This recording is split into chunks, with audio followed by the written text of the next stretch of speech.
What's up, everyone? This week on the pod, we're talking more hardcore, and this thing is packed. All killer, no filler. So what's up with that? Also, we're doing another contest. So when you hear the title of this podcast, you can shoot me an email, 185milessouth@gmail.com. Let me know when you heard it. If you heard of the 20-minute mark, the 45-minute mark, the 75-minute mark, et cetera, and we'll enter you into a contest. The winner gets a package from me. So check that out. It is going to be fun.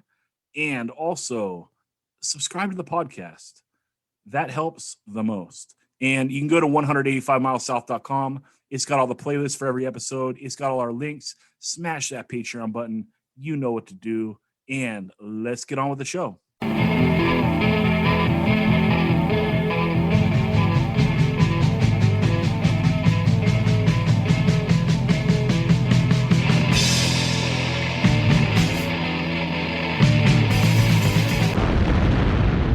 "185 Miles South", a hardcore punk rock podcast.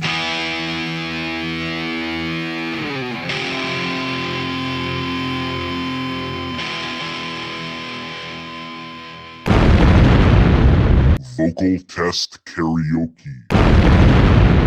All right, to start off the pod this week, this is a fun idea that I have been kicking around with Roger, and I wanted to do it, and it helps to have brilliant friends. They can lay this shit down. So, this is fun. This is us doing vocal test karaoke.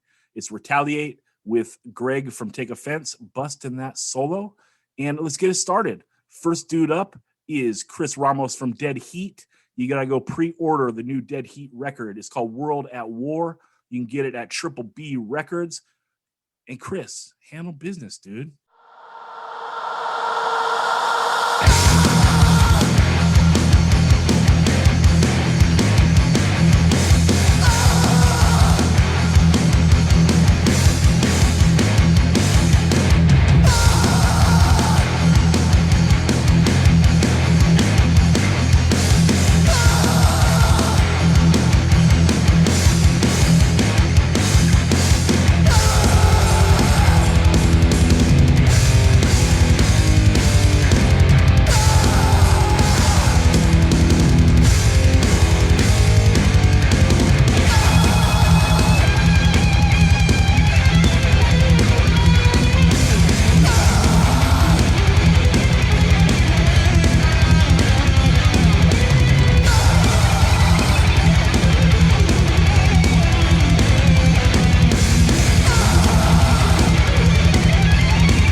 Yeah, Chris handled the business. I love it. You want more? What? Oh, ask and you shall receive, friend. How about Jeremy D. Smith from Tuning? He's going to handle business right now, but you got to check out. There's a new Tuning record. It is coming out July 2nd on the mighty Indecision Records. It is called A Beacon in Impossible Seas. So handle business. Pre-orders go up early June. Start saving your money now. That record rips. But here's Jeremy. It's vocal test karaoke.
What's up, everyone? We are going to have a whole segment where we dial in to Bedge's Baby, which is the 1.5 article. We got a bunch of people on here. First off, his co-author, it is Daniel Weitzman. Then we got Ben on the phone. You guys all know him. Also got Dan Sant and Anthony Papalardo. But I wanted to shoot it off to Daniel Weitzman first. Dan, we all know Ben here on this pod, but can you give a little history on yourself? Yeah, I think I'm a little bit older than most of you guys. I started a fanzine in 1980 when I was 13. I actually used my bar mitzvah money to start it, called Rag and Chains. And I had X and Fear and the Germs on the cover. And at some point, Al Flipside asked me to start writing for them, and I became a regular contributor to Flipside and went on to do a column in the LA Weekly called High School Confidential. And all of that was under the pseudonym Shredder. And me and the main editor at the LA Weekly, Craig Lee, who was, of course, in the bags, put together the LA section of the book Hardcore California, which came out, I think, maybe in 83. I was like 16 or something at the time. I got paid $100 for it, and they misspelled my name on the, and I went on to do rock journalism in all kinds of formations. But around the age of 25 or 26, I stopped writing about punk rock entirely and did not write another word about it for, I think, almost 20 years. And then one day, I met Ben actually at the wake of a mutual friend, and we started talking and we hit it off, and we went out to lunch and we started talking about punk and hardcore and everything. And he introduced this idea of a middle zone, which really resonated for me. Because remember, those were the years that I was actually covering when I was writing for Flipside. So we developed this idea. We pitched it to Please Kill Me, and the rest is history. Now, did you get out of punk because you became a giant Chili Peppers fan? No, at least not immediately. Okay. I got out of punk for reasons which I think we're going to explore in this podcast, because I wasn't the only one that got out of it. And I gravitated towards the Paisley Underground, Salvation Army, the Gun Club. I think I wrote the first ever article about the Gun Club, and I must have seen them. I must have seen their first 20 shows, Dream Syndicate. Those were the kinds of groups I was obsessing on at that time. But we'll get into why I think this huge contingent that was absolutely passionate about punk just turned on a dime and stopped being passionate about it. Because I think that's a big part of the story that Ben is trying to tell. With that segue, no one can argue. You're probably a better host than me. God damn, that was good. Ben, why don't you give us a summation of the article? I know that we've kind of beat people over the head with it on the pod for the last couple of months, but now is your time to shine. Tell us about 1.5. Yeah. Well, first of all, the article you can read it yourself on pleasekillme.com. And the actual name of the article is The Zone in Between, a Hidden Rock and Roll Genre. And so the basic premise is there's this thing called punk, which is roughly the heyday of which is roughly 1976 to 1978. The big bands would be Ramones, Clash, Sex Pistols. In LA, you have the Weirdos and a lot of the Danger House bands. And so you have a slow to medium fast drumming style. You have open strumming guitar style. You have more melodic singing, snotty style vocals. Lyrical themes would be like anti-authoritarian, occasionally poetic. And then you have a kind of a destructive, what Daniel likes to call a Dionysian vibe, sort of a nihilistic view of the world. And you have gender parity at the shows, like about half and half male, female. Average age of the show goer would be like early to mid 20s. It's kind of an urban centric phenomenon. This is happening in major cities. You have the fashion associated would be with like spikes, leather, spiky hair. You have pogo dancing, and we think of The Mask in LA, for example. And of course, there are big, kind of well-known venues in other major cities. And then you have this thing that happens around I mean, the Consumers is 1977. They're kind of an outlier. This is a band from Arizona, but really on the west coast of North America, kind of simultaneously in Vancouver, San Francisco, and in Southern California, you have this shift right around 1978 where there's a bunch of bands that start playing faster, and they have a tendency towards surf beats. They still have the open strumming with the guitars. They still have the singing. They still have the snotty style vocals. Though there's less of an emphasis on romantic themes. Still anti-authoritarian, still nihilistic. So they're shifting away from punk, but they still share commonalities with punk. And you have a fewer women, fewer female to male ratio, and a much younger suburban audience, 13 to 17-year-olds going to shows. A de-emphasis on like the spikes and the leather, more shorter hairstyles. And then you have the advent of slamming and stage diving. And then we think of bands like Adolescence in Southern California, Zero Boys in the Midwest, Reagan Youth in New York, Teen Idols in Washington, D.C. And we have called that 1.5. And then finally, and that's like 78 to 82 roughly would be the heyday. I mean, you can play any kind of music in any era and still be that thing. So it's not like anything ever died, but that would be the heyday. And then that shifts into this thing called hardcore, which is this third bucket. And that would be fast to hyper fast style drum beats, the introduction of scissor beats, the dicka dicka dicka, real choppy style, and emphasis on tempo changes. We love the breakdowns and the mosh parts, and kind of a tendency towards palm muting and ultra quick chord changes on the guitar, vocal style, more shouting, a push away from melody, a more serious vibe. And then as you still have anti-authoritarianism, you have a total absence of romantic themes for the most part. Poetry replaced by direct messages. I don't smoke, I don't drink, I don't fuck. It's like there's no two ways about it. You know what this guy's talking about. Like it's plainly spelled out. Nazi punks, fuck off. And so what Daniel calls this the Apollonian vibe. It's like the god Apollo, and it's like a tendency away from the destructive nihilism and of punk and of 1.5, and then an overwhelmingly male and young audience, also suburban, almost complete disappearance of spikes and leather, at least in the US, and then and then you start seeing more shaved heads, and then circle pits forming, at least in California, and continuing slam and stage diving across the country. And we think of bands like Circle One, Minor Threat, Agnostic Front, Negative Approach, super aggressive music. That would be like the tentpole hardcore bands. And there are a few bands that sort of like within their entire catalogs, you can see them shift from one thing to another, like Dead Kennedys. You see the shift when they get D.H. Peligro on drums around 81.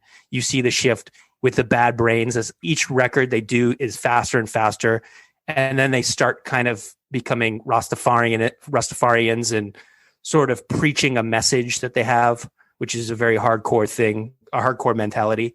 And then, there's a few other bands that you see that shift from one bucket to the other. I like the term bucket. I got that from you, Zach. That's the basic premise of it. And hardcore. Yeah. Ben, if I could just interrupt, I just want to extrapolate a little more on the Dionysian versus Apollonian theme, because I think it'll help explain to people that sort of see those things of a piece. It gives a kind of a lens to see things a little differently. Dionysus is about chaos, destruction, sex, wild nature. Kids of the black hole, right? And Apollo is, first of all, Apollo is a muscle man, but he's not just about masculine strength. He's about being socially constructive, and I was thinking today about it. I was thinking a song like Rise Above could never have happened inside 1.5. Like, try and think of the Germs singing Rise Above. They never would have that message, or even the Adolescents, because it's a socially constructive message. It's saying we can actually build something. Yeah, and Black Flag would be another example of a band that shifts from, they start in 77 as Panic. They make their first record in 78. It doesn't come out till 79. And it's very much in that 1.5 mindset. And then they shift further and further away from that until they really become a tentpole hardcore band with, Rollins as their singer, at least by 81. I think that you guys have done a fantastic job of defining basically the birth of hardcore and maybe what separates hardcore from punk. What I think is a little muddier is defining why 1.5 is different than like first wave punk. Because other styles of music, like, a heavy metal or something, as time goes on, the bands just get a little bit more extreme, but there's no real reason to like give it a different category. Can you maybe dig into a little more what breaks out 1.5 from just being like a slight evolution of punk, and it needs to be something defined by itself? Okay, I can. Okay. Do you want to go? Because yeah, let me go. Let me go on this, and then you'll have the facts. But I'm just going to bring the personal experience, which is, punk in LA, circa the Mask, was honestly like 60 to 100 people strong in terms of the people that were actually shaping the culture. I mean, I saw part of it because my sister dated a guy that knew the Plugs. So that's how I got introduced to it. When 1.5 happened, when GI came out and all the people that were my age, like those 5 kids in every junior high and high school that got into it, you were talking about a whole different demographic. I mean, we were really little kids, So I think that's like the number one split, that it's music suddenly, often made by kids, but definitely playing to an audience packed with kids. That's the main seismic shift that I remember. May I interject real quick? Yeah, that's Anthony Papalardo. That's But real quick, Anthony. Yeah, sure. I still don't understand how, because wouldn't that just be like the next generation that is like taking up what was before them, and it's like now you're seeing that this punk thing actually has legs, and the next generation's taking over and doing the same thing, maybe a little more extreme. I think, but you got to understand too, it's the Mask versus the Cuckoo's Nest. There's a complete shift in the power center of this music out to the suburbs for the most part, and you have, slamming, stage diving, and really, for its time, totally extreme music. You have, and there's an exodus. There are lots of people who were involved in that first generation of punk, who were like, the Ramones are great. And then a band like the Adolescents comes along and it's like, I'm out. Like, I can't handle this. Yeah. I just want to say one other thing too, which is that, very often LA punk history is being talked about, Zach, the way that you're kind of framing it, which is there was the Mask and it was the most incredible thing in the world. And then there was this kind of outgrowth of it. And one of the reasons I kind of signed on to work with Ben on this project is that is not how I experienced it. The thing that happened at the Mask was a miracle, and I'm not taking any of its power away. But what happened at the Fleetwood and the Cuckoo's Nest and the Starwood had a very different flavor. I mean, it was skateboarders. It was a whole different energy, and kind of shortchanging it as an afterthought bugs me. Right. So you're saying that since it was like almost a complete turnover, that's what justifies it being a new thing, and not the style of music is noticeably different, though. I mean, the Sex Pistols and Reagan Youth don't sound very much like each other. In fact, the distance between those two is the same as the distance between a band like Reagan Youth and Agnostic Front. And it's the same as the distance between the Pistols and Cheap Trick, or more. Well, that's going backwards, right? Yeah. The difference between rock and punk is the same as the difference between punk and 1.5 is the same as the difference between 1.5 and hardcore. And no one questions that punk is a genre unto itself, separate from rock. But this is pushing further in that extreme direction by the same increment, I would say. That's a good way of putting it. Okay. So my question, and first of all, I want to preempt this by saying I think it's a really compelling piece. It's a very well done piece, and if anyone hasn't read it, definitely dive into all of it and take the time to really digest it. But so I'm on the East Coast, right? Like a lot of this is West Coast centric. Obviously, Reagan Youth isn't. That's fine. I think it'd be really valuable just to tap into why, and this is a question for either of you, why it was important to make this delineation and come up with this kind of like hidden genre and what the value of it is. Like why. I'm not playing devil's advocate at all. I'm not like a Larry King figure, but but if what would compel me to read this? Like what did y'all want to get out of this to bring to the cultural story? Because I think that's so important, and that's what's really interesting to me. I think there's a way, like for decades now, I've been arguing with people about, how to classify these bands like TSOL, the Germs LP, Fear, and also on the East Coast, the very early Bad Brains, Stimulators, the Mad, Reagan Youth, Kraut, in the Midwest, Zero Boys, all these bands we're talking about. And like people, there's absolutely no consensus among the band members themselves of all these bands on what they define themselves as. There's no consensus on the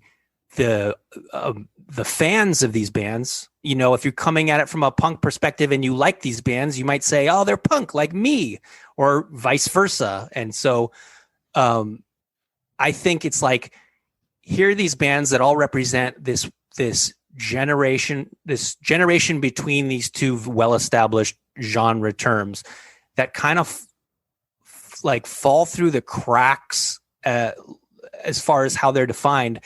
And they all have enough commonalities with each other that they really belong in the same boat. So it's sort of, I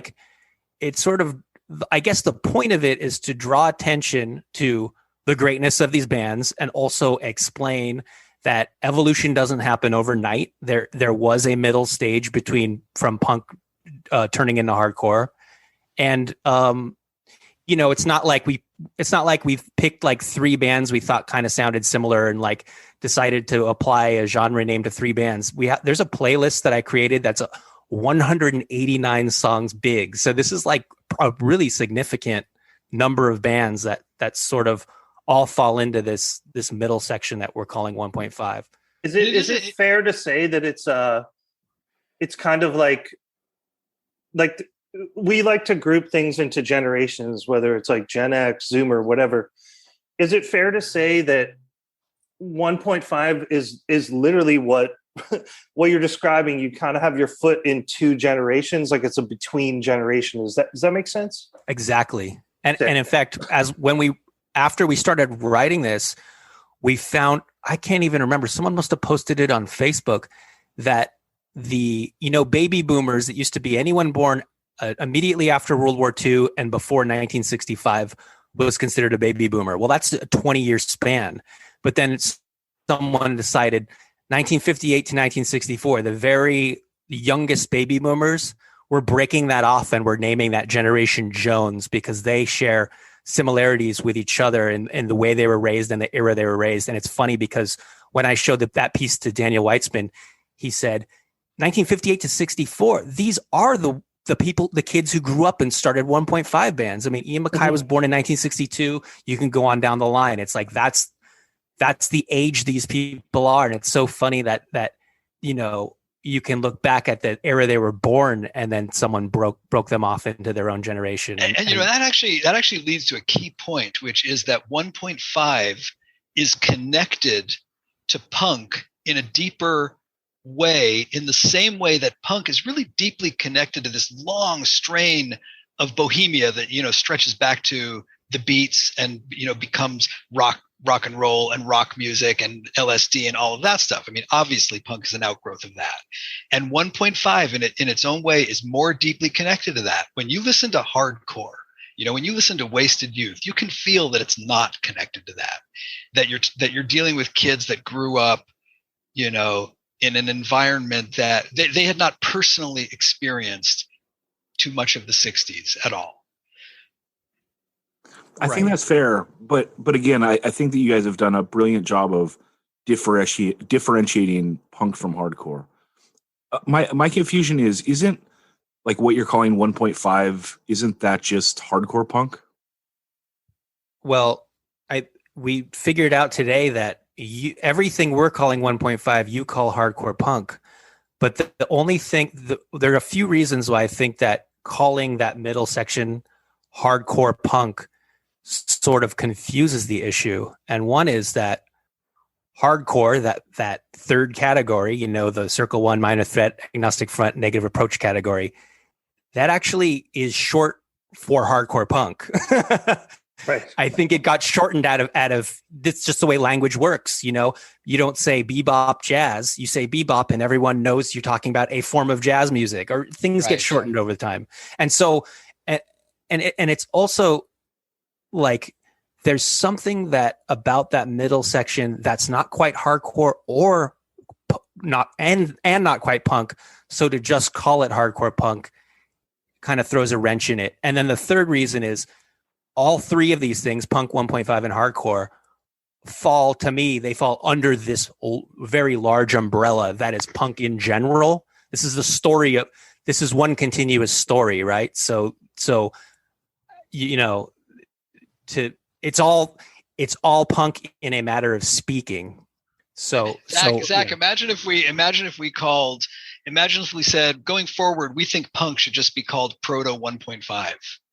And hardcore should just be called post 1.5. There's something that kind of weakens the sauce a little when you use another term. Like, I've never really loved the term jazz rock. To me, jazz rock is neither. There's got to be a better word for it somewhere. So that's kind of my answer, which is that it's fine to call it that. I mean, a term is a term. It doesn't really matter as long as you recognize that you're identifying something different. But it's not just an acceleration of punk. It's a new zeitgeist. Yeah, I think that, Ben, you explained it to me the best right there, and I kind of understand it. It's not all the way hardcore. It's not all the way punk. So I would have called it hardcore pa, but hey, what can you do? Dan Sant, what is your take on this? The one thing that I feel is especially interesting after Daniel has brought up that first generation punk had a mass exodus, and it did in the UK as well. Hence, UK 82 rallying back against the mass exodus of everyone saying punk was dead. But what I feel like this 1.5 is born out of is the fact that, yes, lots of people moved on from punk, and especially those kind of extremely innovative people that are there for the extreme happening of it, and then they move on to something else that is really exciting and on the thing. So the next generation comes in and they think they are doing the exact same thing and they think they are being punk, but there's a shift with almost like trends within this thing where, one band plays a certain way and someone hears it. Oh, I'm going to incorporate a little bit of that into this sound as well. And it's like this natural evolution, like you say. But I don't think people were particularly, on a whole, particularly trying to be, something until they were being something that they were calling hardcore. Do you know what I mean? So this 1.5 lies in a region that can be identified, 35, 40 years later to be like, wow, look, we can intellectualize that there is something very different and that we can segment that part of the evolution of this to to give it its own, like, no man and like area. But at the time, I feel like all these bands that were playing this stuff were just doing punk. And until, hardcore as a terminology was bandied around and, championed. Yeah, I 100% agree with everything you said. There's no way you could know you were taking part of a genre that falls between something that just happened and something that hasn't happened yet until, you've moved significantly forward into the, in time, and then you can look back. I mean, this is a retroactively labeled genre 100%, and there's no way it couldn't be. Well, okay, but I in principle, I agree with what you're saying, but I do want to just point out that, there's a reason why the adolescents are saying we're not going to have spiky hair and wear leather and chains on our album cover. There's a reason why the Germs are saying we're not going to sneer on our album cover. They knew they were doing something different. They were saying punk is fucking tired. Let's take this somewhere new. Right. There is a stripped down aesthetic. I want to. Sorry, Dak. I do agree that they were definitely doing that but I bet you they still categorize themselves as punks. Most of them, yeah. True, yeah. It's true. Ian MacKaye said we always considered ourselves as the Teen Idols hardcore punk, and we always considered Minor Threat ourselves as Minor Threat hardcore punk. So he puts, the two things that I put into two separate categories. He thinks of them as the same category. So yeah, my point being, everyone you talk to has a different take on it. And one thing I totally forgot to mention that's super important is there's a break between punk and 1.5 in terms of big moneyed interest, like major label interest. You have the Clash, the Ramones, and the Sex Pistols are all major label backed. And then you have the almost complete disappearance of that by the time you get to 1.5. So that's a huge shift. It's like no one cares about us anymore. They've given up on us. We're just going to do this because we love it. There's that vibe. Actually, here's another thing just to that underscores that too, which is no one cares about us in terms of like creating mainstream media, but also I don't think you ever heard about mask punk on the news or in the regular newspaper very much at all. There might have been a little thing about the bands or something, but the 1.5ers were making the news with these huge riots with the LAPD showing up. So it was a sense of Dan, you were talking about a happening. There was definitely a sense that something was going on that was bigger than just music. Okay, I want to leave enough time for us to talk about the end of it because Daniel, that was a thing that you brought up that I thought was really interesting. But let's get into the meat of it before we talk about 1.5 kind of ending. I'd like to go to Daniel as well as Ben, and you just talk about everyone needs to go check out the playlist. Everyone needs to read the article. But for the listeners that might not get to it, can you just talk about some of the definitive albums of 1.5? You can go, Ben. If you listen to Rodney on the Rock Volume 1, Side 1, like that is the best fast education in 1.5 you could ever get.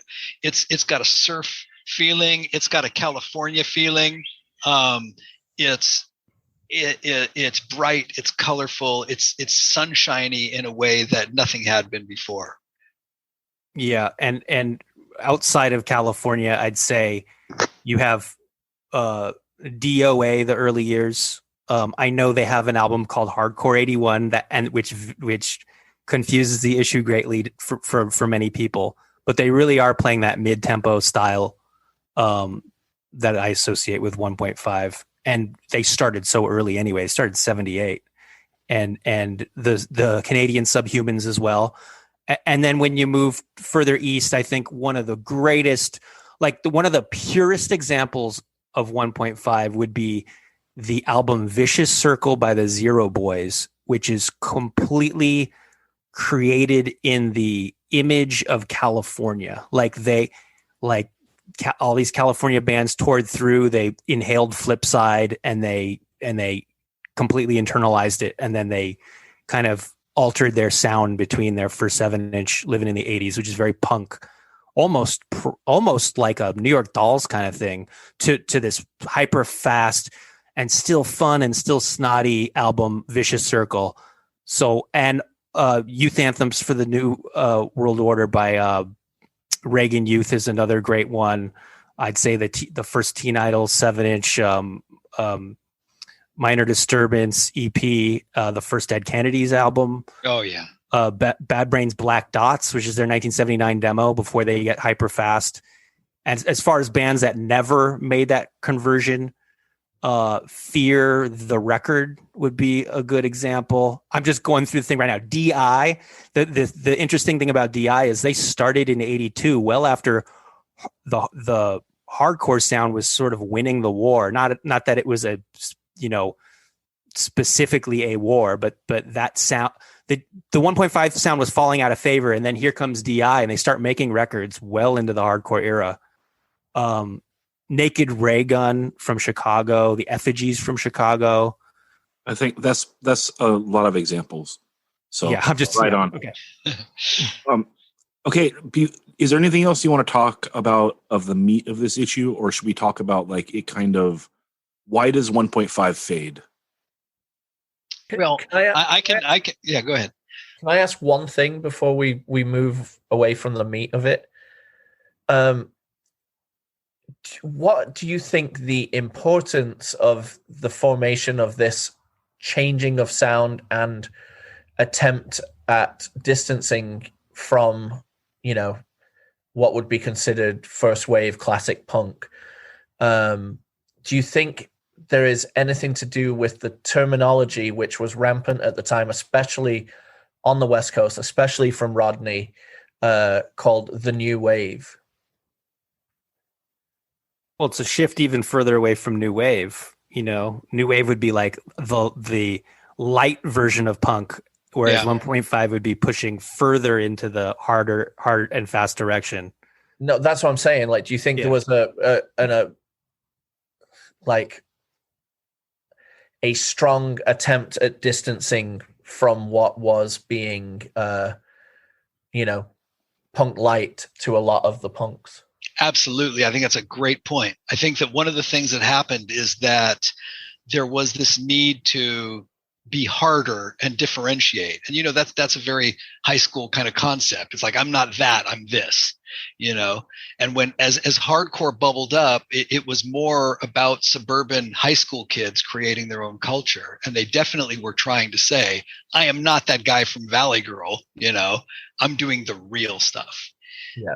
And Zach, to answer your question, which is kind of tied into that, I think the reason that it faded has to do with this Dionysian and Apollonian energy. Reagan was elected, and there was kind of a split where there were two ways you could respond to that.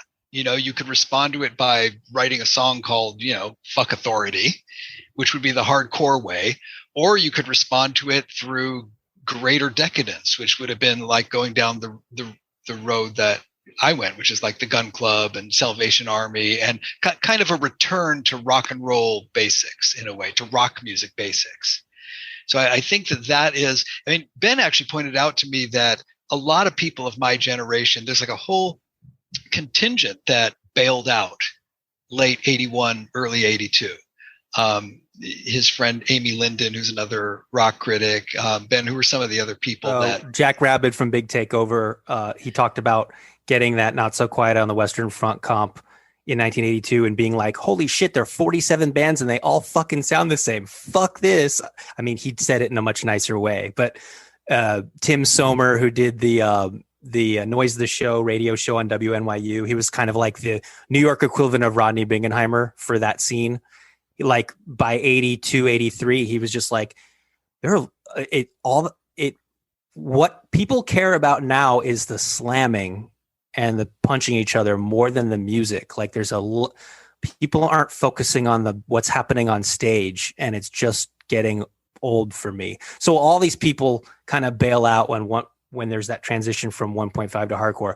But I do think, like, if you think about it in just a really broad way, if punk is taking rock and making it extreme, and 1.5 is taking punk and making it extreme, it's inevitable that there's going to be something else, hardcore, that takes 1.5 and makes it extreme. It's just this constant push towards harder and faster that pretty much was inevitable, I think. Do you think that's fair, Daniel? You were there. I wasn't. Yeah, I think so. And even though I have to say, on reflection, I have a lot more respect for hardcore now than I did at the time that it happened. I see that it was a democratization. It had to do with the fact that this thing was going nationwide. It had to do with the fact that kids from relatively bland suburbs, not like, Clockwork Orange County, which is, this very dark entity. You can see why they created 1.5. But kids from the Valley were doing hardcore. Kids from the Midwest were doing hardcore. It made more sense as a national phenomenon. And I get that.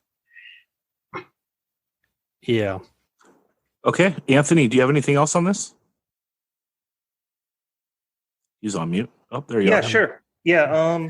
No, I think here's something I wrote up real quick, is that I think if you ask someone in 1991, right, I'm picking an arbitrary year, and you could pick three bands, right? You pick Heroin, Earth Crisis, Bikini Kill. They're all hardcore bands, right? There's no nuance. All those bands are completely different. They're entrenched in different things. And we could, like, if it was Wikipedia, maybe it gets put into this bucket. We'll use that term again, right? But I think it's really important to look into the nuance and to sort of like the cultural importance of why these things happened. And I think there's a lot of value in understanding sort of this in-between genre. And also, I mean, what's kind of interesting is that I think the Germs are such an outlier because they're almost an art project, but they're so almost guttural and seemingly like very like shambolic or something. And it's like, I don't think many bands have been able to do that. I mean, you look at the cover of the LP and it's almost this like, it's got avant-garde type. It's this almost it's like this, I don't know, there's a term for that type of design. It looks like no other hardcore record ever or punk record ever. And so it's like, it's very heady in a sense. And then it's also very guttural. And so I just think it's super interesting and important to create a space where this stuff exists that informed a lot of things and was a jumping off point. And rather than just saying like, oh, it's all hardcore punk or it's all punk rock, it's I really appreciate the time it takes to identify stylistic differences, tempo differences, intentional differences. And yeah, I don't know. I'm just a fan of the piece and I'm a fan of the thinking behind it. So I don't have much to add other than that. No, I think that's great. And I should say, I'm asking those early questions just so you get it out there for the listeners. I'm a huge fan of the article and anything that really puts a spotlight on this stuff, which is some of the greatest music ever created in the history of music, in my opinion, is right. In my opinion too. Actually, Totally. let me backtrack real quick. I think when you create a hive mind, when you can take these like seemingly fragmented ideas and then you tie them into something that is all coming from sort of like the same impulse of like, we want to do something different, but why are they doing it? And then you can culturally ground it. I think that's so important. And it creates new value. And then you can look at the playlist and see the through lines and listen to it in a different way. My favorite thing about music journalism in general is that like great music journalism can make me hear something that I've heard 1,000 times and hear it in a different light And I think that's why this is important. And that's what I took out of it. Like it made me dig back into records that I was very familiar with and hear them differently. So that's kind of like, I don't know, that's my praise for this. That's awesome. Love That's it. that's like the best thing we could hope for people to do is either discover stuff that they had. You know how many people said, I've never heard of the Consumers in my life, but now I'm a fan because of your article and your playlist. Because they're the very first example of 1.5 that we can think of. So it's the first thing you hear on the playlist. And it's like, that's fucking awesome. Like, and I think the only thing I would want to add to this entire discussion is sort of what the legacy of 1.5 is, because, you know, it fell out of favor by 82, 83, 84, but it never really went away. And I think that components of it bubble up back again with, you know, The Offspring in 1994 with the album Smash, where you can hear the TSOL and Agent Orange influences in their music. And it's so funny that ends up being the biggest selling record on an independent label in recorded music history. It's almost like the stuff that was made in 1980 in California, like it just didn't have a chance to be heard, but it had that ability to captivate, you know, the masses. Although I would say The Offspring are much more radio friendly than the stuff that happened 10 years earlier. But I think that, you know, the whole skate, surf, punk, Warped Tour culture completely owes its entire existence to these bands we're talking about, whether or not you like them. But like that's a huge legacy. So Yeah. I mean, I would think that those bands that blew up in the early 90s, most of them, at least the California bands, they harken back to all this stuff as their main influences. You've always thought that, haven't you, Ben? Like Pennywise is gonna like say Adolescence and TSOL are their influences. Oh, I mean, one of those big bands from the 90s is Bad Religion, who was, you know, a 1.5 band in the early 80s, as well as Descendants, you know. So even some of the bands themselves, very few of them made that leap to, you know, greater audiences, 15 years later when the rest of the world caught up with them. But you know, it makes me think that one thing we didn't exactly get into in the piece, we sort of, you know, danced around it, but I wonder if 1.5 is the first really explicitly suburban music phenomenon, where it's not tied to any of the big American cities, and it's suburban kids telling you what their lifestyle is really like, you know. And I think that might be part of the reason why here we are 40 years later, we're still talking about the Circle Jerks, we're still talking about the Adolescents. I mean, that alone is kind of crazy. Well, yeah.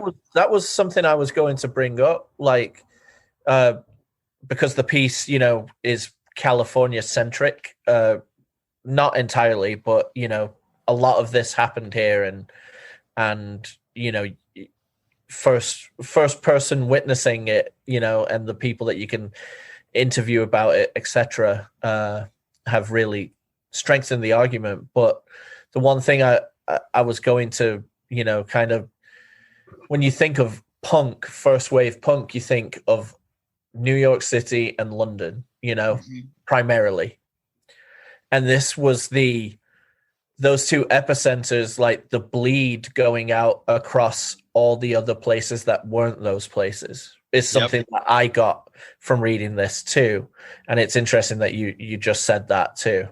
Yeah, and there's something to be said about I didn't grow up in the suburbs. I grew up in, well, actually both of us grew up in the middle of LA, but man, there's something about the adolescence that completely rings true with me as a kid. Like, there's a certain hopelessness living in a place with cookie cutter houses where you're expected to conform. The hyper conservative Orange County, latchkey kids, the product of divorced parents, really no future in sight. I mean, it's almost like a petri dish where this kind of thing had to happen. Yeah. And yeah, so, and it is neat that, like, you know, it was never cool to be from the suburbs, and so maybe when this stuff started bubbling up, it gave a lot of kids something to identify with, and that's cool. I have a new writing challenge for y'all. Let's hear it. Okay, what's the can we agree that the Ramones invented poppy punk, right? Like we can all agree on that, right? Yeah, Sure. Yeah. Okay, and they're from Queens or New York, right? Yep.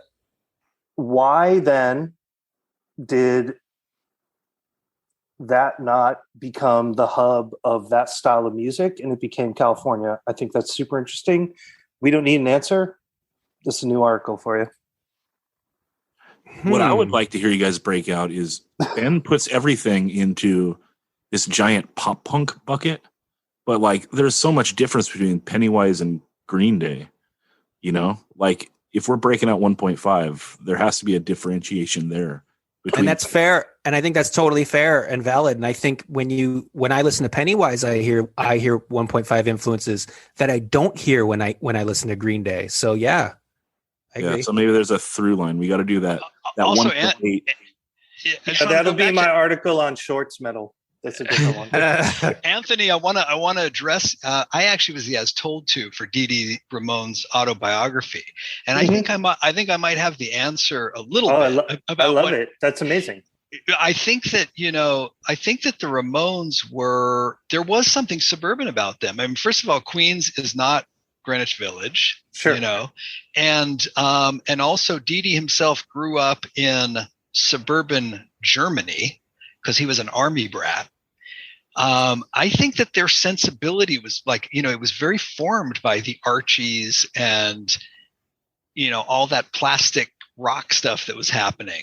Mm-hmm. There's a reason why they came out to California and, made a big deal of it and hooked up with Phil Spector. I mean, they had a California thing going, not explicitly, but it was there. Yeah, they'd have, Rockaway Beach. Obviously, that's about a beach in New York, but it's like we're going to the beach, and also they covered California Sun. Of course, not that's not by a California band, but it's really like they love the Beach Boys. So there was something California about them. That's true, huh? Sure. And their look has like cruising kind of vibes. Do you know what I mean? Like yeah. I just think it's funny that they didn't inspire 27 million copycats in the, from Rockaway or Queens or New Jersey, anywhere coastal, right? Rhode Island, to copy their style. It translated to California more, which is really funny, like that's interesting. There's almost no definitive pop punk band from the East Coast at all, right? Like that's pretty. Wow. Where are the Barracudas from? The singer is Canadian, but they're UK based. But I can think of one from the East Coast. Aren't the Queers from like Vermont or New Hampshire? They're from New Hampshire, yeah. Okay, and I guess the Boss Tones, if you strip away the horns, but that's like kind of it, right? But going back to 1.5, I think the biggest influence on 1.5, absolutely, I'll say this definitively, from the first generation punk scene was the Damned. I mean, the Stimulators were inspired by seeing the Damned. The Bad Brains, everybody. The Bad Brains too. Almost every LA band was inspired by the Damned, who came to LA in 77. The Sex Pistols skipped LA, and that would have been 70. That was 78 anyway. So it's like, and they were like the fastest and wildest of that grouping of major first generation punk bands. So that's a part of the story too. I mean, thinking about Anthony's setup there, the Pistols are just so English. I mean, they're almost like something out of a Dickens novel, and you could see why you couldn't really. I think that LA people struggled to imitate them and could not pull it off. And that's part of why 1.5 happened, actually. And that's kind of there in the piece, that there was this anxiety of influence. Like, how are we going to outdo the Pistols? Well, you're not. You're going to have to figure out your own thing. Mm-hmm. I love that. Great. Sorry, Ben, go ahead.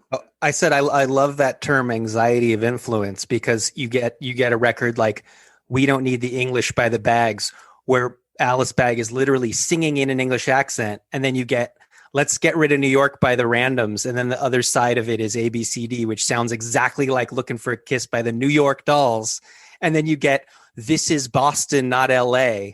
It's like LA is so dominant with this hardcore thing by 82 with Black Flag and Circle Jerks touring their asses off, that in order for the Boston scene to differentiate itself, it has to point to LA and make say we're not that. If nothing was going on in LA, it wouldn't even be in the title of the record in the first place. So that term anxiety of influence, you see that pop up over and over again. I think that's a great spot to end. Do you guys feel like the article has been well represented? Very much. This was a blast. I'd like to say, if you want to listen to the playlist, it's on Spotify. It's called 1.5, and then in parentheses, the hidden genre between punk and hardcore. And then again, to read the article, it's on pleasekillme.com, and it's entitled The Zone in Between, a Hidden Rock and Roll Genre. We'll also hook the playlist up on the 185 Miles South website where all the other playlists are, so everyone can check it there if they aren't super savvy at searching on Spotify. Well, Zach, you got to make Ben drop 4 songs from it. Oh, that's right. Ben, get that list down from 189 to 185, motherfucker. Oh, I see where you're going with that. All right. Well, you guys have been great. Thank you so much for your time, Daniel. Thanks, fellas. Thank you.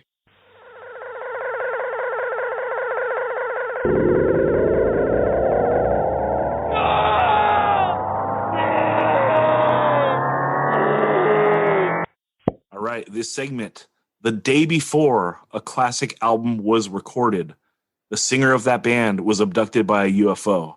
They're left with no singer. You're allowed to pick anyone from any time period to fill in and sing on that record. So in our initial version of this, we're doing Cro Mags' Age of Quarrel. John Joseph has been abducted by a UFO the day before they hit the studio to record this album, and we're going to discuss who we would want to take John Joseph's place if that actually occurred. And again, it doesn't have to be from the same period. The same time period. If you want to choose a singer on Mind Force, which would be a great choice, you can do that. But Anthony Papalardo, let's go to you. Who would you take? Well, there's this guy. He's a very tribal singer. He kind of channels things that are pretty interesting. A lot of people call him J Devil. Jonathan Davis is his moniker from Korn. That dude's really cool. He's like an H.R. Geiger microphone stand. No, I think I wouldn't pick him. You wanted him to fill in on bass for Harley, so like he could play down next to his Vans. No, Yeah, that's Fieldy. Oh. Yeah, that's Fieldy, dude. And there's also Head. There's another guy in that band named Head. But I'm not picking any of them. I'm going to pick. I don't want to make light of this. I want to say that this person specifically, who I think is one of the best hardcore frontmen to ever do it, front people, right?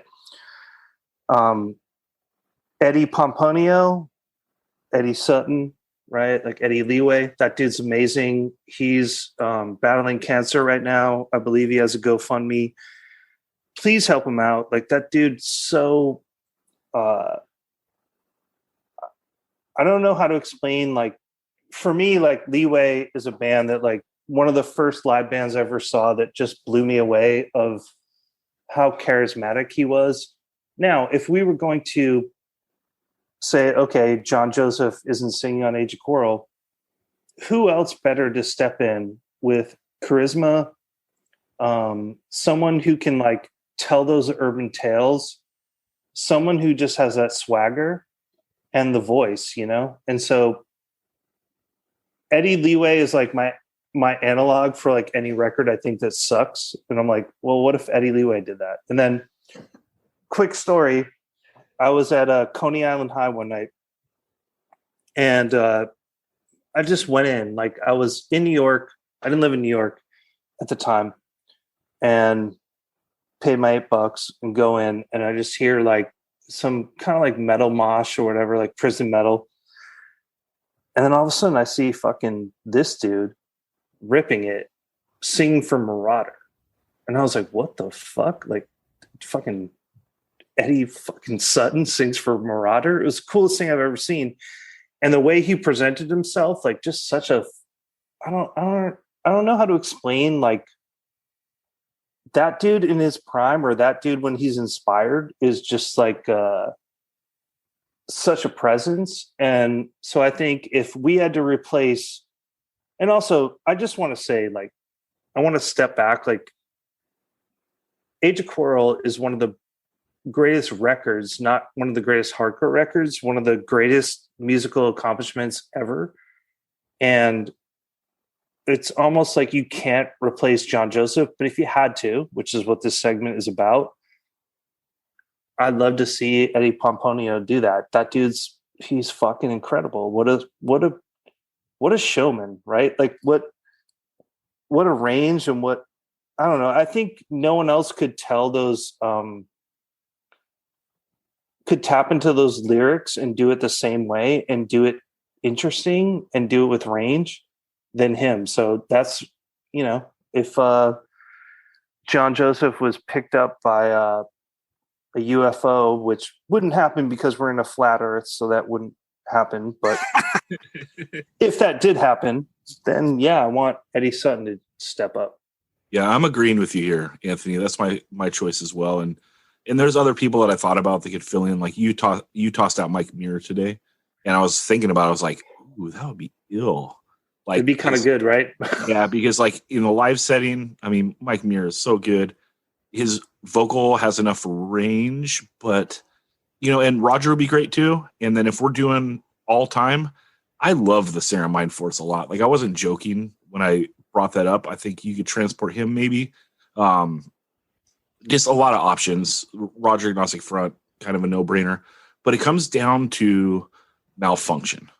And I need someone that can pull that off.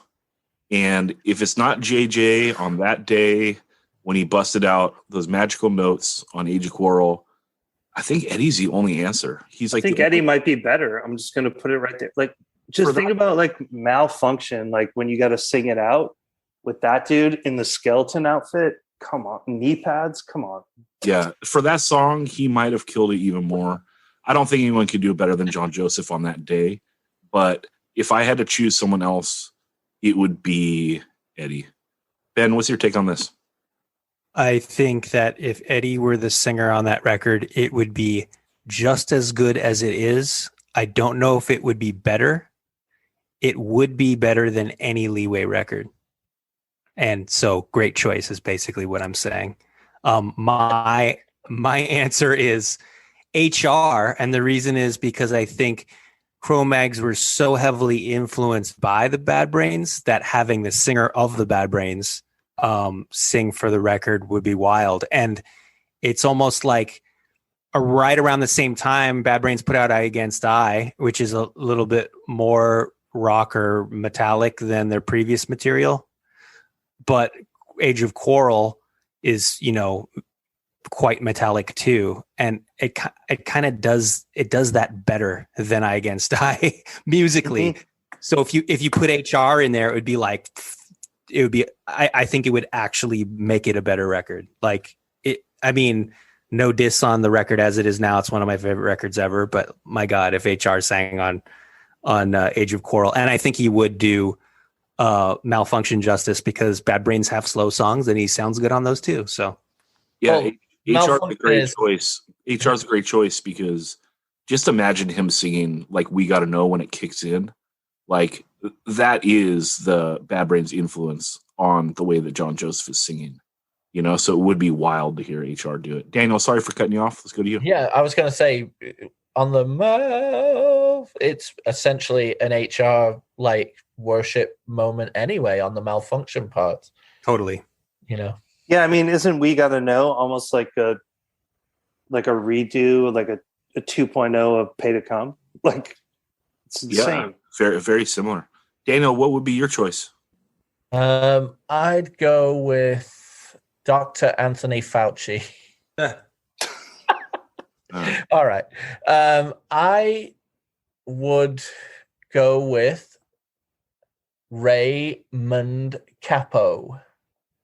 I think it would be really interesting to hear this LP with that production, with that wild caged animal vocal.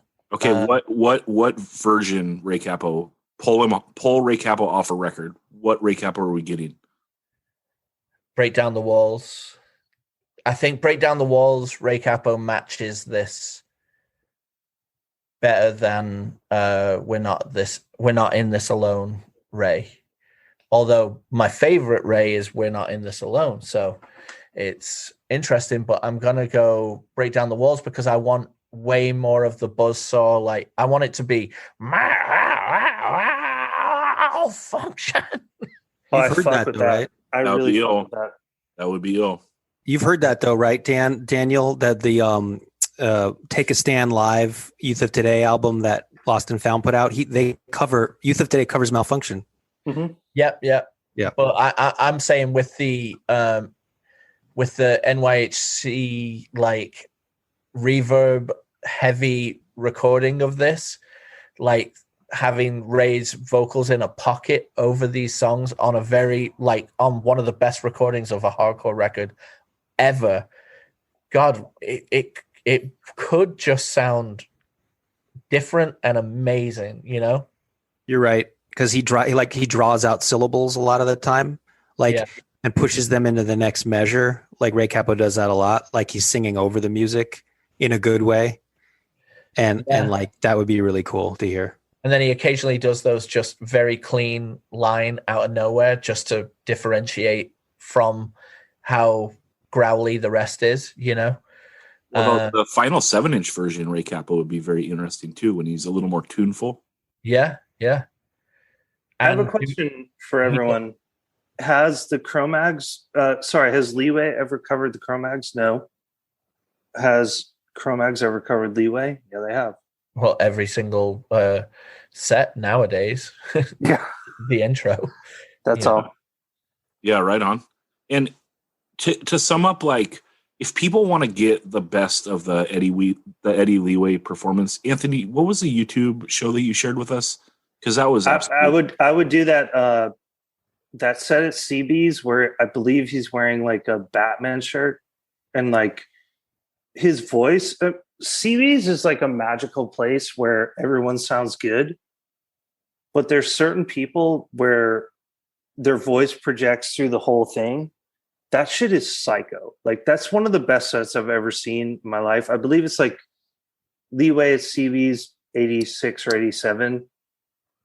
It's just, I don't know, if I was going to put that into like a time capsule of like what New York City hardcore was, because like here's the thing, like, and this is no slight to the Cro Mags, they were too big to play CBs.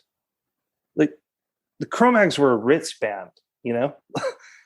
In that setting, they like Leeway is just owning that place, and that dude's voice, like, I guess it's kind of the same thing that Bratton said about hearing Curtis, of like that dude's voice projected. Like Eddie's voice just is psycho, and that set's incredible.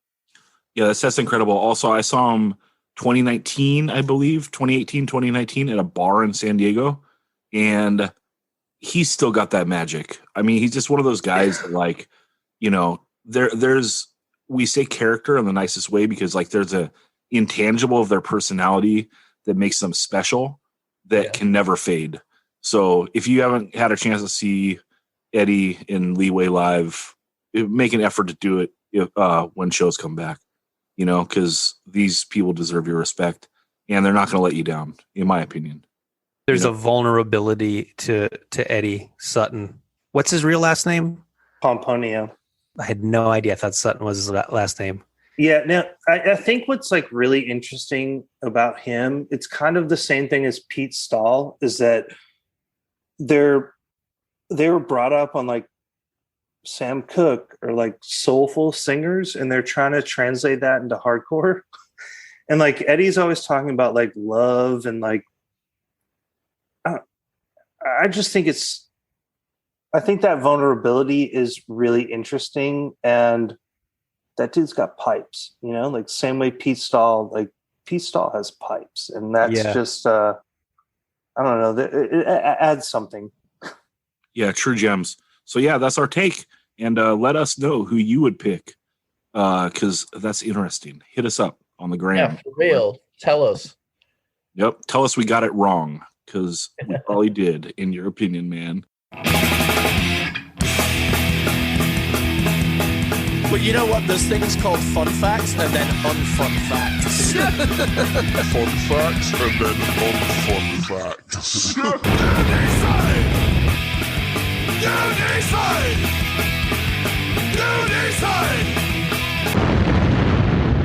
Okay, we're going to go into a fun fact.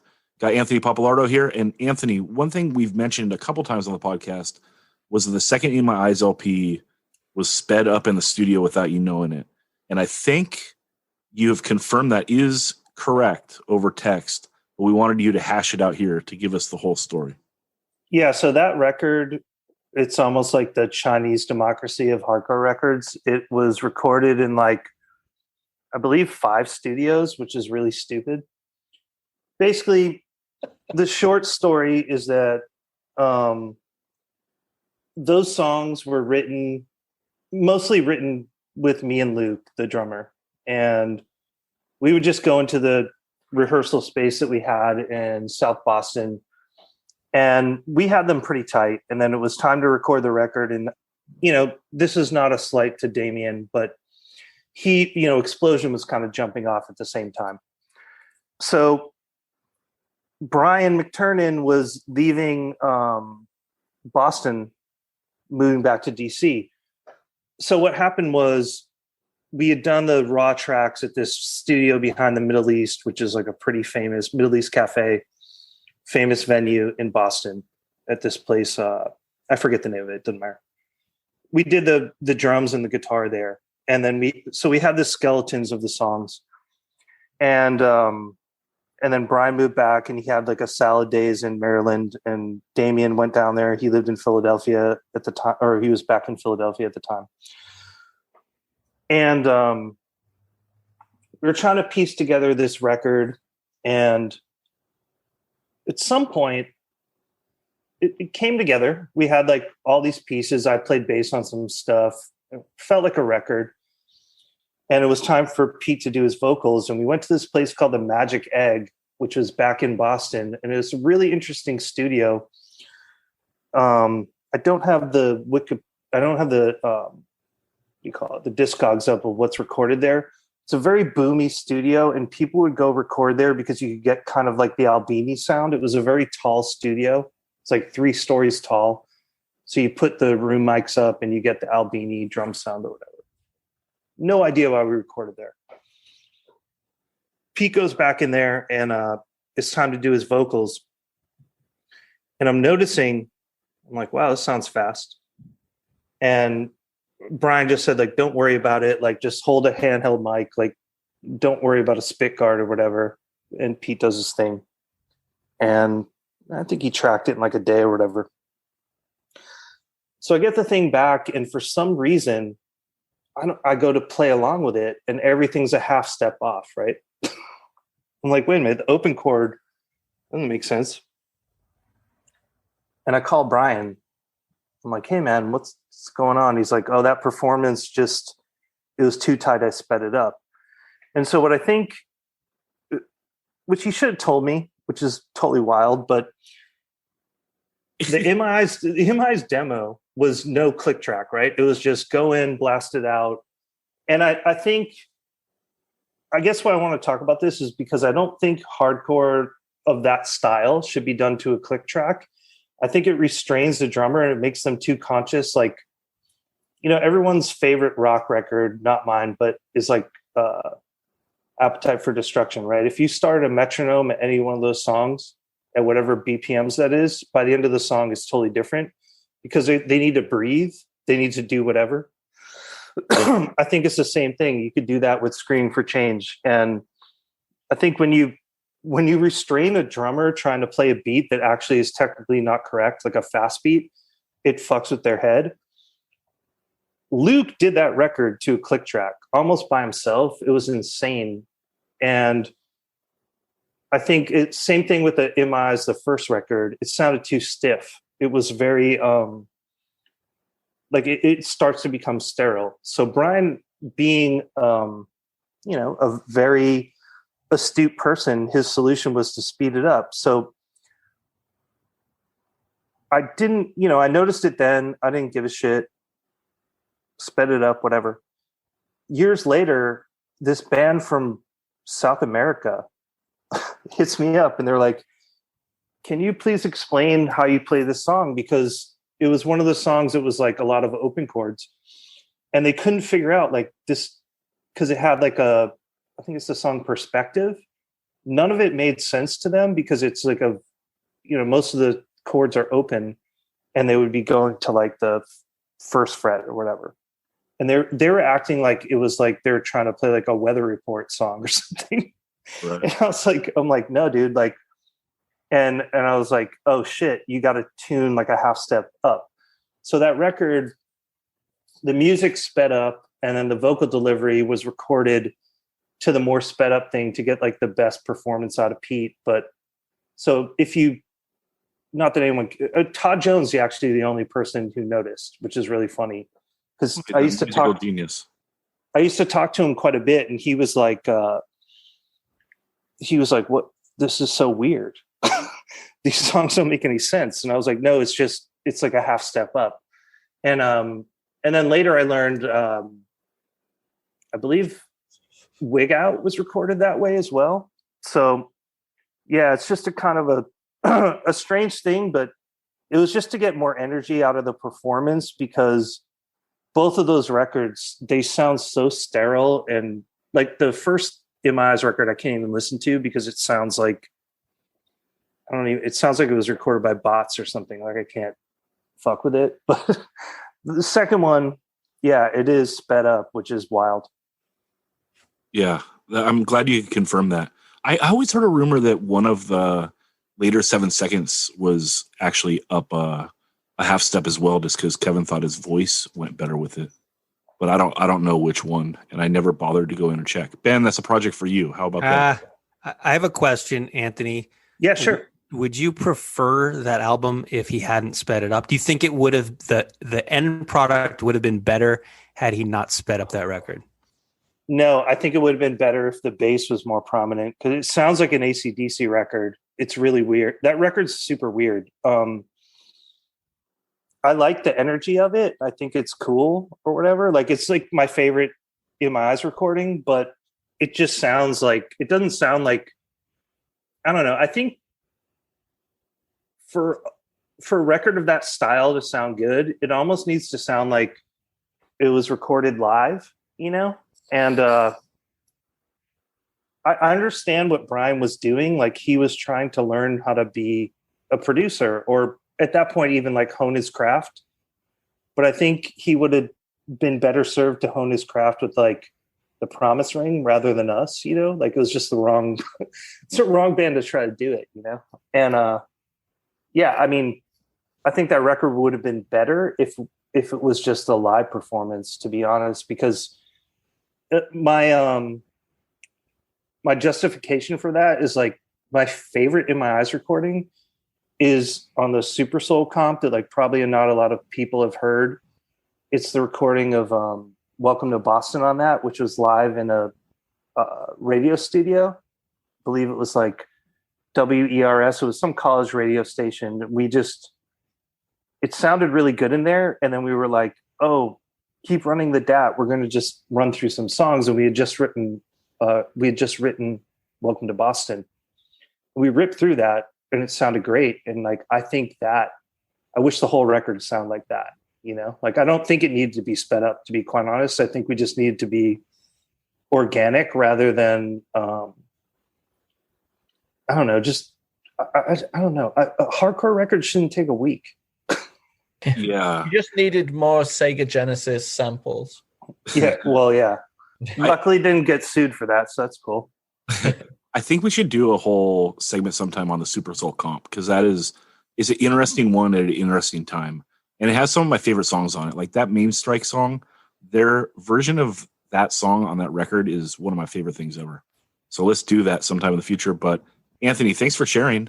And this no is the problem. first fun fact segment. Hopefully we can top it sometime. Ben, what do you got? Yeah, Anthony, do you know about what happened with Rock for Light, the Bad Brains album? So, something, really similar. So, to my understanding, that album was produced by Rick Ocasek from the Cars. Came out in 1983. Then in 1991, maybe they decided to. I don't know if it was Rick and HR. It was someone. It was with the permission of the participation of the band. They sped the whole record up. They sped it all up, which is so weird because it's already the fucking fastest band in the world with a guy who has a chipmunk voice. And I say that in the nicest way possible. I love the Bad Brains, but it's like of all the bands that would need to be sped up, the fucking Bad Brains. And then there's still earlier editions of that album from before they sped it up. Obviously the original release, but I remember buying like the German version of the CD because it was from before they sped it up. And now they're finally reissuing it this year at the correct normal speed that it was originally. So, God.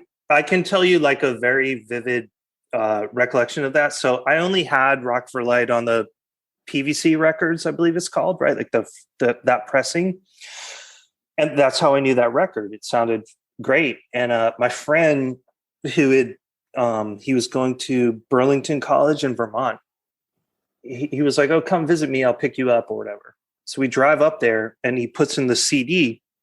And I was like, "What the fuck is there something wrong with your stereo?" And he's like, "There's something wrong with you." And then he was A-Bing it to other stuff. He's like, "No, I'm going to play Judge.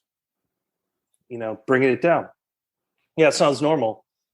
Put Rock for Light back in. I'm like, "No, dude, this sounds like the Chipmunks. This is not right." And we were fighting the whole way up, but we didn't learn this was like 95 or something. We didn't know till way later that was sped up. And like, I was just familiar with the regular version, That's mind blowing to me. I never heard that until right now. Holy shit. It's so noticeable. Like if you A/B it, it's almost like two different records. It's almost like you're playing it on 45. It's really interesting. Yeah, I think it might be a whole step up. So if you're playing along on guitar, it'd be 2 frets higher. Yeah. Wow. So. Wait, 2 fun facts for the price of 1. How about that?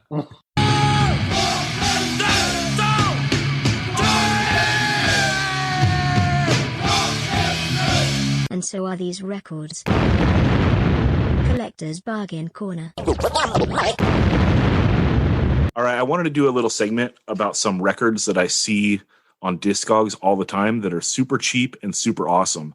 So if you're someone out there that's trying to like build up your record collection, you want it to be super solid, but you don't want to blow big bucks on building it. These are some great albums that rule and are not going to break the bank. The first one I wanted to mention was the Run for Your Fucking Life self-titled LP.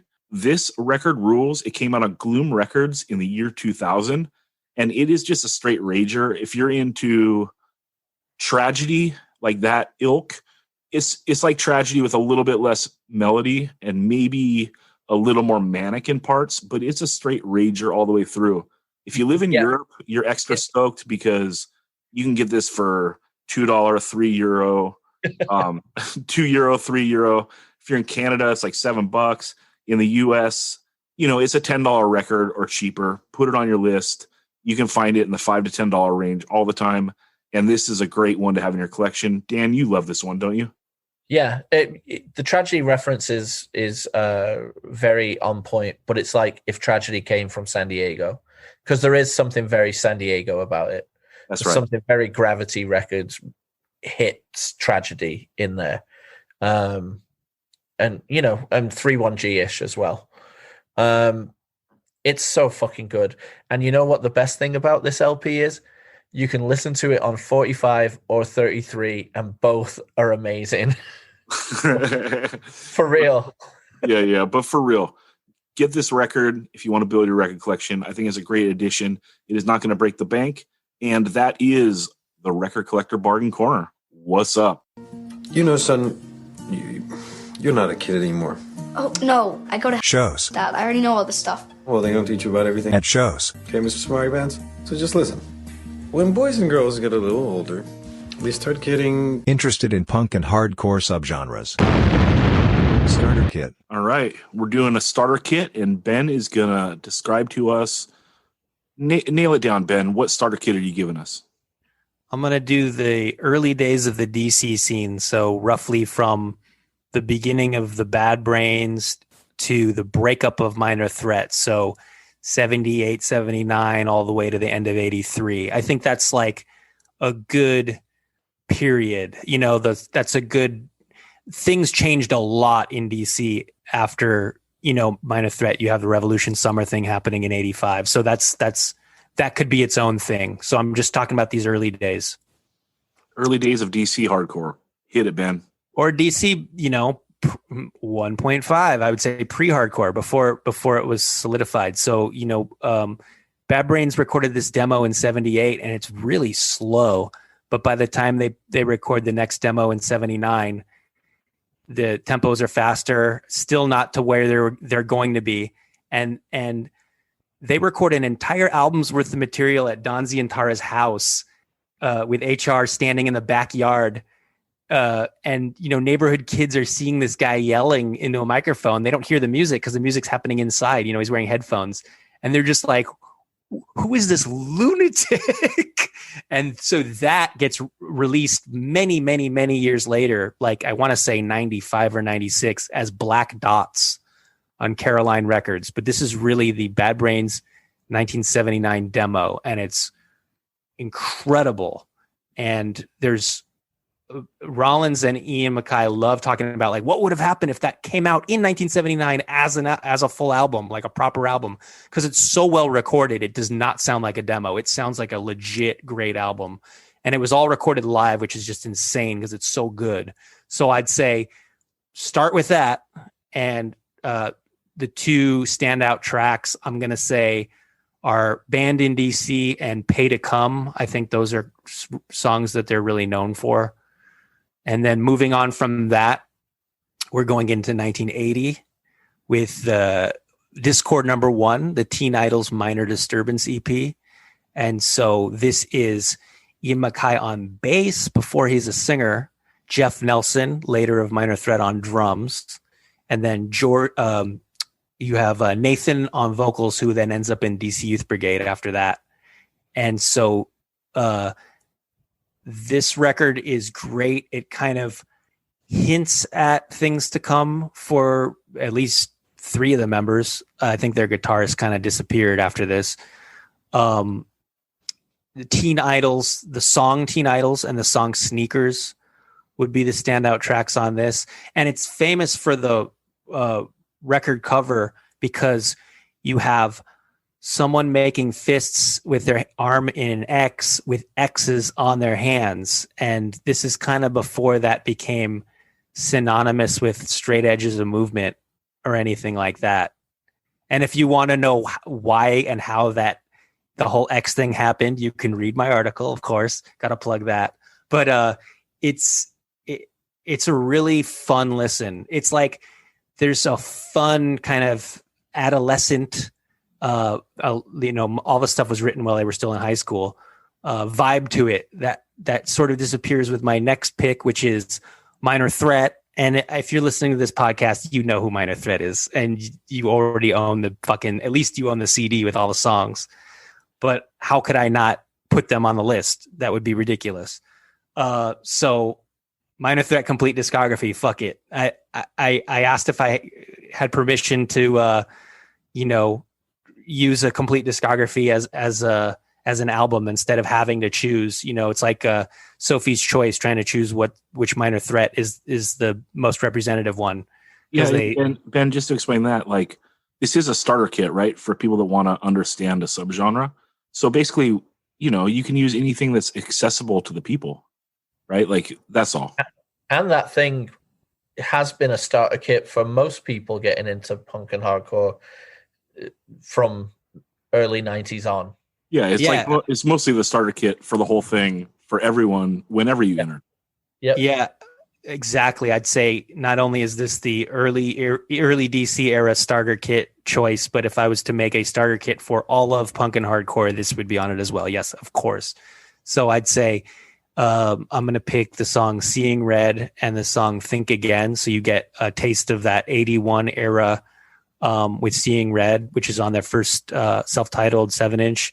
And then that 83 era from Out of Step, we have Think Again. And you can see just in those two songs, musical progression from simple and hard and fast to, the tempos kind of moving around and a little bit more musical and a little bit more melodic. And the interesting thing about Seeing Red is the music was written by Jeff Nelson, the drummer, and it's the only Minor Threat song that he wrote, I believe. And I thought for the longest time he wrote the lyrics too, but nope, Ian MacKaye wrote those lyrics. So my fourth choice would be the greatest split record ever recorded, the Faith Void split LP, also on Discord, which came out in 1982. And obviously I'm going to have to pick one song from each side. So I'm picking, in honor of Anthony Papalardo and the Sped Up in My Eyes LP, I'm picking What's Wrong With Me by Faith, which was covered by In My Eyes. And then for Void, I'm picking My Rules, which is a different version of this appears on the Flex Your Head comp. And I mean, if you could say just get the Flex Your Head comp and you'd hear what all these bands, Bad Brains excluded, sound like. But let's pick these individual records instead of just saying by the Flex Your Head comp. But Void is fucking wild. I think Faith is kind of more in was crafted in the vision of Minor Threat. It's kind of what's Ian's younger brother, Alec, is the singer, who, by the way, is the guy with the X's on the hands on the Teen Idols record and the bald head looking down on the Minor Threat record. So he's like the model, literally the model for DC of this era. And so Faith is a little bit more traditional, straightforward hardcore. Void is completely singular. They don't sound like anyone else. And this song I first heard on the Rodney on the Rock show when Sonic Youth were guest hosting because Rodney was out of town or something. And they played this song and I'm like, this is so fucking good. I can't believe how good this is. And for my last choice, I'm going Scream I'm going to go their first album, which came out in 83. I think it might've been recorded in 82, came out in 83 on Discord. And it's called Still Screaming. And Scream is famous for being a band that Dave Grohl played drums in, but this is pre-Dave Grohl era. Kent Stax on drums, who's also an amazing drummer. And Came Without Warning is the first song on that. And Solidarity is a little bit more sing-songy, but also hyper fast. And I think of Scream as sort of a combination of The Damned and Minor Threat, and almost like probably coincidentally sounds similar to 7 Seconds, but the musicianship is so top notch. They seem more like adults who like really knew how to play their instruments than a lot of other bands in that scene. So you can't go wrong with any of these. I think that's it. Well, right on. Daniel, you are an aficionado of this early DC sound. How do you feel Ben's starter kit is for someone that has never been exposed to this genre? Oh, it's pretty perfect. Like, I mean, I like that he did it in a little bit of a chronological manner, so but you're also being exposed to the basically at least four of them, the kind of Mount Rushmore-y bands when you think of the very early DC. I was thinking maybe SOA would have been on there, but I can also see why they're not with the other choices, Yeah, originally I was going to have Government Issue, a song off of their Boycott Stab record, but I couldn't. I took them off and I put Teen Idols on because I think Government Issue gets very interesting a little bit later on. Like at this point, they're a fun, fast hardcore band. But then they start going into interesting directions, more in the mid to late 80s. Yeah, but also a great band. What's great is that it's the starter kit, right? So this is like, check these out, which it also will provide a level of interest where it's like, this band came before this all important, encompassing genius band. Do you know what I mean? It's like, here's the fun groundswell before this insane, like, scorched earth, minor threat, atom bomb, you know? Yeah, you have to have it because of who it is and when it is. But also, like, you know, the point of the starter kits is you're gonna get into this stuff if you aren't already, and there is so much more for you to figure out on your own, right? Like, none of the areas or the genres we're doing starter kits on is like, well, there was 5 good releases from this ever. This is all you need. No, it's a starter kit, you know? Anthony Papalardo, how did you feel about this one? I mean, the starter kit's perfect. The only thing I would add is sort of like a couple layers.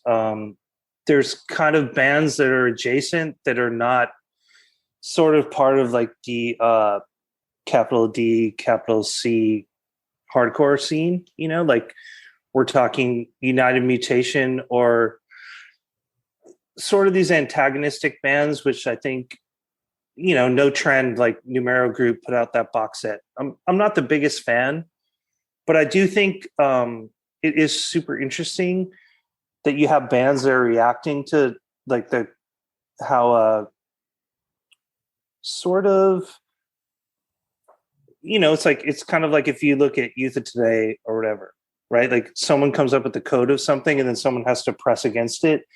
I think No Trend is pretty interesting at the same time to be like tapping into PIL or Flipper or whatever.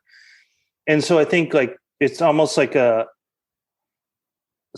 alternative starter kit to look at like the bands that were pushing against that. I'd add Black Market Baby, that I think Doctor Strange put out that like compilation of like all their early stuff. I think that's pretty interesting stuff. It's not essential. No slight to Black Market Baby, but I think that's interesting. And then also the only thing I'd add is that I have such reverence for Henry Rollins.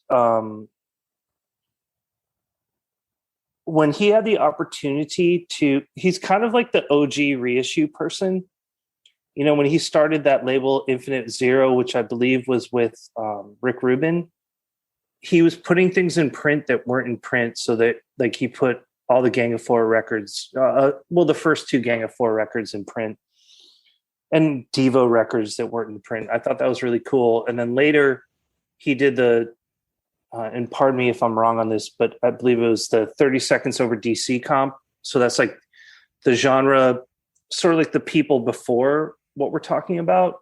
So if you want to dig back a little more, and that was on initially issued on Limp Records, which was it the Filler 7-inch was a split release with Limp Records, right?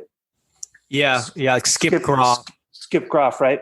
Yeah. So that one that has like the Slicky Boys and like some interesting stuff. So if you want to dig back, definitely not a starter kit, but if you're like, what's before the starter kit, that record's pretty interesting. And Rollins he didn't do it on Infinite Zero. He did it on like his other imprint. But I think that's cool that I really appreciate that he identified things that were important to him that weren't existing and keeping them in print. So that stuff exists out there. But yeah, I just think I think that's such. I mean, that scene's going to be defined by straight edge in the sense of like, that's the most important thing that happened, but also there's people pushing against it. And I think that tension is so important. And then what happens just a couple years after that is so important. So, you know, like it's kind of like what Ben said, like you could just get Flex Your Head and you have your introduction to the family tree, and that's amazing too. Like they're pretty much everything splines off that. So yeah, no, I think it's perfect. I love it. The early DC punk and hardcore starter kit. Killer job, Ben. And we'll do another one soon. I'm taking it back to the old school because I'm an old fool. I'm taking it back to the old school because I'm an old fool. Yo, what's up, motherfuckers? Old school. Old School Spotlight. Okay, we have Dan Sant, we have Bedge, and we have the legend. Episode 1, Joe Rivas. All right, we are doing the Exploited Dead Cities 7-inch. Daniel, let's go to you. Could you have a more perfect sounding record for the time period and the genre of music that it is? It's perfection. Dead Cities is aggressive, but while being catchy as fuck. The recording is amazing. The UK 82, like, straight ahead, just onslaught is incredible. Then you flip the record. You've got a very tuneful, almost new wave version of UK 82 sound. Hitler's in the Charts Again. So good. Like an amazingly, like I say, new wave, like very nouveau punk channeled through the Exploited's aggression and sound. But it is very much like a little change of gear for them. And then you've got Class War, which, I mean, I'm sewing my front patch on, my back patch. I'm getting the gelatin out for my hair. I actually go vegan. I'm not. I got to say, this is an incredible, and the artwork's incredible with the red and white, almost like newsprint looking. It's perfect. Lyrically, it's on point. Like, people will joke about Watty being, I mean, they'll somewhat joke about Watty in a sense of, because his Glaswegian accent is so thick that it may sound like, oh, he's wasted. No, this is a very smart, adept lyricist writing fucking great punk bangers. Shout out to Big John from Exploited and Big John's bum on the back. Gonna have to just say that this is classic, and I'm really glad we're talking about it, and I'm really excited to hear what you three think. I absolutely loved it. Like you said, the recording is just great. It sounds so good and clear, and it was really refreshing to hear like this style on something sounding so bright, because Dead Cities, Class War, these are raging UK 82 songs, perfect for the genre. But to me, the real highlight is Hitler's in the Charts Again. It gives me real like UK subs vibes of like their best stuff. So I'm not catching the new wave as much as you, as more so it's just like UK subs, and give it to me all day. Other Kind of Blues, one of my favorite albums of all time. And this is right in that lane. I absolutely love the 7-inch enough. I hit you up in the group chat and said, Daniel, please choose more like this for us to spotlight on the old shit section. Because this was absolutely great. I listened to it like 3 times in a row, and I loved it. Joe, what's your take on this? I absolutely loved the 7-inch. I had it at one time. It got stolen, so I haven't replaced it. I loved early Exploited, like up through like Punk's Not Dead, but the later stuff just got really I don't know, tired, I guess. Well, let's say when his mohawk got braided, you don't need to listen to like Drug Squad Man and Jesus is Dead, like all that stuff. It just got really trite to me. But this 7-inch is just fantastic. I love all the songs. I see what you're saying about UK subs with the Hitler song, but I think that Dead City song is just fucking just powerful. I love it. I love what it's talking about too. About the dole, etc. Yeah, where that might lead us, kind of thing. Or lead them, because it's not going to lead us anywhere. But it's going to lead us to Slav. It's cool too, like the end of Dead Cities, like it almost sounds like he's saying disease. Yeah, which is like kind of like, ooh, is that planned? Like he's like making a connection here. Yeah, a little slurry in there. Yeah. Yeah, like the cities are dying of like the disease. Like, oh Yeah, the disease is Thatcherism. boom. Yeah. Daniel, why you gotta bring up old shit?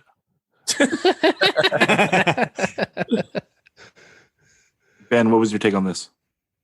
I love it. This is one of the records I grew up on. I mean, probably in the form of a collection or something like that, not the 7-inch itself. But this is the shit. Like, I really enjoy Hitler's in the Charts again. I would probably like it a little more if I didn't know that Waddy actually has a swastika tattoo. That's no good. I got into the Exploited in junior high, and I always thought of them as the most punk band. We just wanted the most extreme version of what we thought punk was supposed to be, and this was it. Like, we wanted, if you could make your mohawk 3 feet high, you're better than the guy who can only get 2 feet on his mohawk. Like, you have more spikes on your jacket. Like, it's like cartoonish, but it delivers musically, and it is well recorded. And I think they didn't, they couldn't keep up with the quality. Like if you listen to Let's Start a War, it's real muddy sounding. It doesn't sound as good as this. But I always loved the Exploited, and they're super dumb, but so what? Sometimes it's fun to turn your brain off and listen to just good music, whatever. You know what album I love that's like later in their catalog is I love The Massacre. It's like them going like kind of crossover, but it's full crossover. Okay, yeah, but it's got like so much like of this early UK punk sensibility too, like in the songwriting, that it's just a weird mashup, and I absolutely love it. Like, it's like one of those like kind of guilty pleasure records, because I don't necessarily think it's objectively good. It just like resonates with me in a weird way that I like it because it's so weird. Yeah, I got that one about a year after it came out, and I thought it, me, I thought it sounded too metal, but we loved this. We loved Punk's Not Dead. We loved Troops of Tomorrow. Me and my friend Chuck, rest in peace, best friend in junior high. And then during the Fields of Fire era, when we would, tour the country, we listened to the singles collection a lot in the Jamie's mom's minivan. So we listened to these 3 songs. Definitely they're in there. So the other thing, I want to take exception to something that Dan said earlier about Waddy's Glaswegian accent. He's from Edinburgh. Okay. Well, what do you call that accent? I don't know. Is there a name for that? He would be, well, he would definitely be. That's funny. I always thought they were from Glasgow. No, they're from Edinburgh, which is, if you look at where Scottish bands are from, Glasgow, it's like there's 10 times as many bands from Glasgow. But Edinburgh's got Exploited, and they've got Revillos, so they've got that going for them. They've also got the Proclaimers. I would walk 500 miles. And you'd only have to walk 50 between those 2 cities. How about the Down by Law version of that song? Well, it's killer. Whatever, Haver, whatever the fuck that means. Not to digress too much, but the Proclaimers dudes, the twins, they were in a punk band in 1979 called Black Flag, BLAK Flag. Isn't that like, what are they, so coincidental? They're epic people too. They do a lot for a lot of good causes. That's cool. And I love for Waddy. And I absolutely love the Proclaimers. Like, I would walk 500 miles is a very it doesn't really represent them. Oh no, not at all. Yeah. But I mean, it does to an extent, but it's, what you've heard of that is nowhere near as good as, like, some of the other stuff that they have put out that is just incredible. And for anyone listening to this, if you want to see something really cool, one of the Edinburgh football teams is called Hibernian, and the Proclaimers is one of Sunshine on Leith. the Proclaimers song is sung really amazingly by this fan base, and I challenge anyone listening to put Sunshine on Leith, Hibernian FC, and watch that video on YouTube and not cry. You'll get a little tear in your eye. Wow. Punk's not dead, oh no. Punk's not dead, oh no. All right, right on. This is 7-inch rules. Check it out on the playlist. Late.